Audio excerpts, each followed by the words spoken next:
Hello students, welcome to creative tutorial. তো আজকে আমি আবারও একটি নতুন টপিক তোমাদের সাথে শেয়ার করব।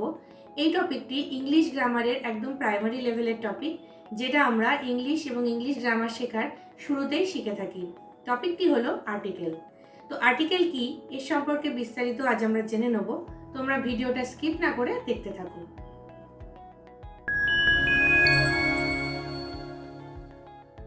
তো স্টুডেন্টস, আজকের টপিক হলো আর্টিকেল। আমরা জানি আর্টিকেল হচ্ছে তিনটি, এ অ্যান্ড দি, এই তিনটিকে আর্টিকেল বলে। এগুলোই আজকে আমরা জানবো যে এ কোথায় বসে, অ্যান কোথায় বসে বা দি কোথায় বসে, এবং এগুলোর ব্যবহারের কি পদ্ধতি বা কোন নিয়মে এগুলো ব্যবহৃত হয় সেগুলোই আমরা বিস্তারিত আজকে জেনে নেব। তো চলো আমরা ভিডিওটা শুরু করি।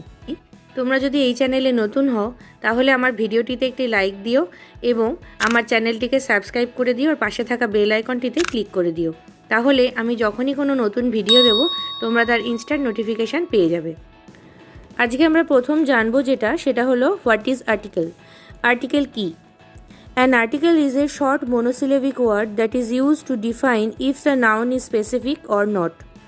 Articles are normally used before nouns.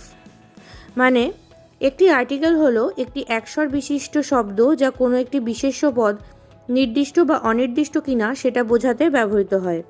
Article সাধারণত কোনো বিশেষ্য পদের আগেই বসে। ক্লিয়ার? এরপর একটা ইনফরমেশন, সেটা হলো there are 3 articles which are categorized in 2 types. Remember, I am not saying there are 3 types. I am saying there are 3 articles which are categorized in 2 types.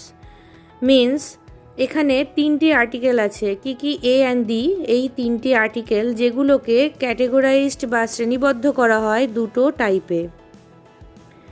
ঠিক আছে, এইবার আসি আমরা এই আর্টিকেলের টাইপগুলোতে। Types of articles. There are 2 types of articles in English grammar. These are A. Definite article, that is called the, and indefinite article, that is a and an. মানে ইংরেজি ব্যাকরণে article দুই প্রকার।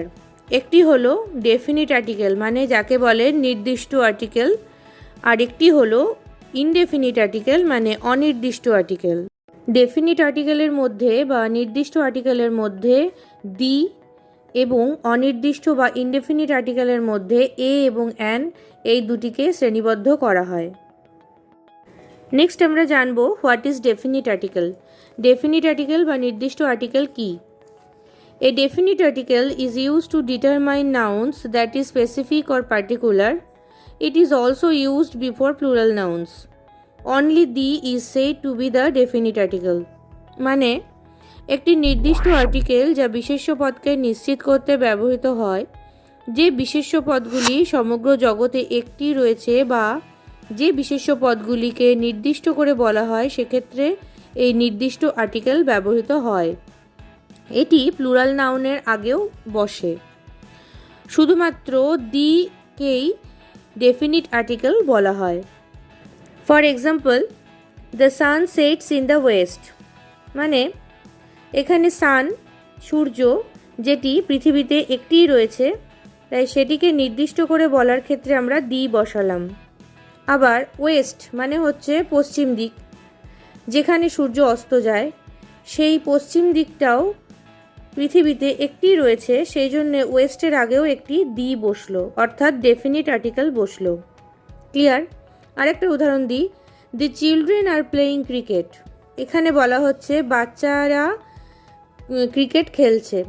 এখানে যে বাচ্চাগুলো ক্রিকেট খেলছে তাদেরকে নির্দিষ্ট করে বলা হচ্ছে, সেই জন্যে চিলড্রেনদের আগে দি ডেফিনিট আর্টিকেলটি বসলো।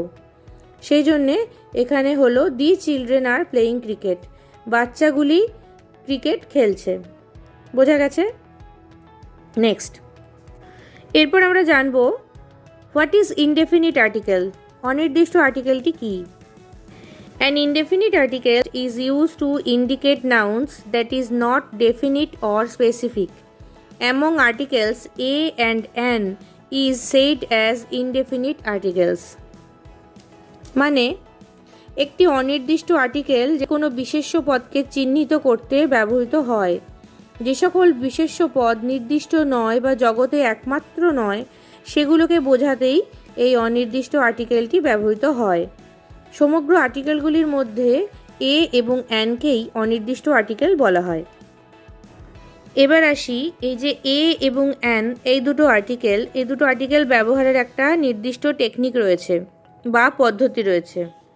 A article is used before singular nouns that begin with number 1, a vowel and must sounded as vowel, number 2, a consonant and must sounded as consonant. মানে কি, এই যে এ আর্টিকেলটি ব্যবহার হয় একটি একক বিশেষ্য পদের আগে এবং যে বিশেষ্য পদটি শুরু হয় একটি ইংরাজি স্বরবর্ণ দিয়ে এবং অবশ্যই উচ্চারিত হয় ইংরাজি স্বরবর্ণের মতো। নাম্বার 2, একটি ইংরাজি ব্যঞ্জনবর্ণ দিয়ে এবং অবশ্যই উচ্চারিত হয় একটি ইংরাজি ব্যঞ্জনবর্ণের মতো। ফর এক্সাম্পল, এ ইউনিভার্সিটি, এখানে একটি ইউনিভার্সিটি বলেছি, মানে এখানে ইউনিভার্সিটির যে ইউটা ইউ এর মতনই উচ্চারণ হচ্ছে, অর্থাৎ ইউ ইজ আ ভাওয়েল এবং সেটি sounded as vowel. U U এর মতোই উচ্চারিত হচ্ছে, আমরা বলছি ইউনিভার্সিটি, তাহলে ইউ উচ্চারণটাই হচ্ছে, সেজন্য আমরা তার আগে এই আর্টিকেলটা বসালাম। নেক্সট আর একটা উদাহরণ দিই, এ নোটবুক, এখানে নোট এন কনসোনেন্ট, ন আমরা ন সাউন্ড পাই, তো এখানে ন সাউন্ডটাই আসছে নোটবুক, সেই জন্যে এটি একটি consonant and sounded as consonant also. সেই জন্যে যেহেতু কনসোনেন্টের মতনই উচ্চারিত হলো, সেই জন্য সেখানে আমরা এ আর্টিকেলটি বসালাম, এ নোটবুক। ক্লিয়ার? ওকে, এইবার আসি অ্যানের যে ইউজিং টেকনিকগুলো সেইটা। অ্যান কিভাবে ইউজ হয়? An article is used before singular nouns that begins with number 1, a vowel and must not sounded as vowel, and number 2, a consonant and must not sounded as consonant. মানে কি, an আর্টিকেলটি ব্যবহৃত হয় একক বিশেষ্য পদের আগে যে বিশেষ্য পদটি শুরু হয় নাম্বার 1 একটি ইংরাজি স্বরবর্ণ দিয়ে এবং কখনোই ইংরাজি স্বরবর্ণের মতো উচ্চারিত হয় না, নাম্বার 2 একটি ইংরাজি ব্যঞ্জনবর্ণ দিয়ে এবং কখনোই ইংরাজি ব্যঞ্জনবর্ণের মতো উচ্চারিত হয় না।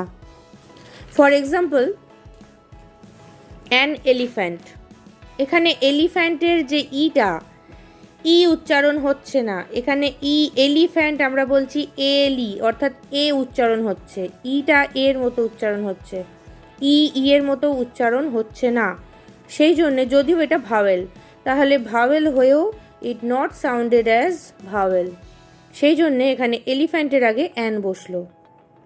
নেক্সট আরেকটা উদাহরণ, অ্যান অনেস্ট ম্যান, এখানেও দেখো এইচের উচ্চারণ আমরা কি পাই, হ পাই, কিন্তু এখানে হ না হয়ে উচ্চারণ হচ্ছে অ, তো এখানে যে এইচ যে কনসোনেন্ট, কিন্তু কনসোনেন্টের মতো উচ্চারিত হচ্ছে না, that not sounded as consonant, সেই কারণে যেহেতু এই এইচটা কনসোনেন্ট হয়েও কনসোনেন্টের মতো উচ্চারিত হলো না, সেই জন্যে এখানে এইচের অনেস্টের পাশে অ্যান বসলো। ক্লিয়ার? তো স্টুডেন্টস, আজকে যে টপিকটা নিয়ে তোমাদের সঙ্গে আলোচনা করলাম সেটি ছিল আর্টিকেল এবং তার টাইপস। আশা করি তোমরা ভিডিওটা খুব ভালোভাবে শুনেছো এবং বুঝতেও পেরেছো।